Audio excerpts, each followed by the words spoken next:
We're going to do a quick video, Shockwave versus Softwave. We get this question all the time, so we're going to do a quick tutorial on the different types of shockwave. So first we've got radial shockwave, which we have in the office. This is more of like a ballistic style.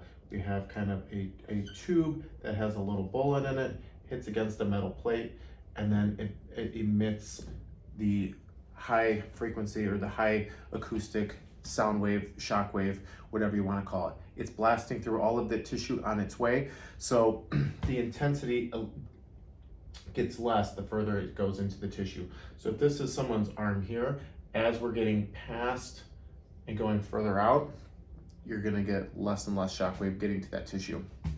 Now with Focused, we've got a wider apparatus that the shockwave is coming out of, and it's going to come to a point of maximum intensity out further from the handpiece.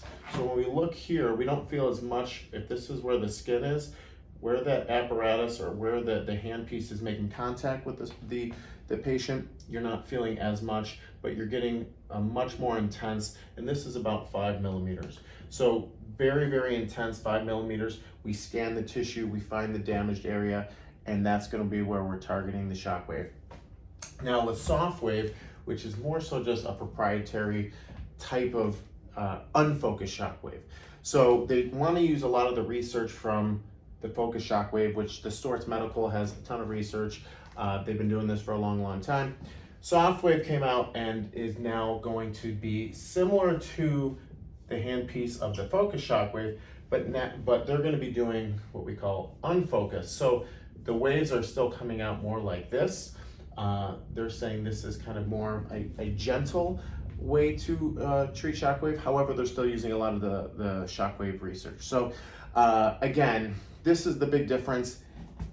The impression from a lot of the research with how shockwave works is you're creating micro trauma to the area. So you actually do need an intensity that's going to create change and create physiological changes to the tissue.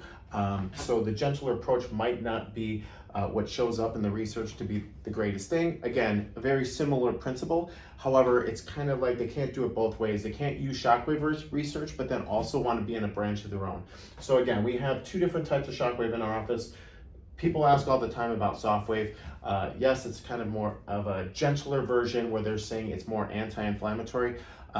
Again, a lot of the research is though with these types of shockwave, which are going to have an inflammatory response similar to something like Rastin, where we're actually trying to trigger the body to respond to the stimulus that we're providing for it. Hope this helps. If you have any questions, let me know.